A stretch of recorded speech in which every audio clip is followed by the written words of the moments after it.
বিবিস্টিক এসছি আমরা ঠাকুর দেখতে। সরস্বতী মায়ের মূর্তি জলের ভিতরে হয়েছে, দেখুন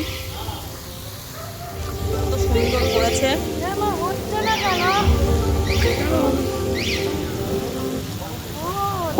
সুন্দর করেছে।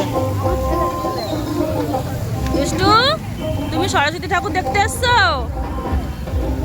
হ্যাঁ, কি হয়েছে কি হয়েছে? কান্নু কান্নু কান্নু, উলু বাবা উলু বাবা উলু বাবা, কি ভয় পাচ্ছে।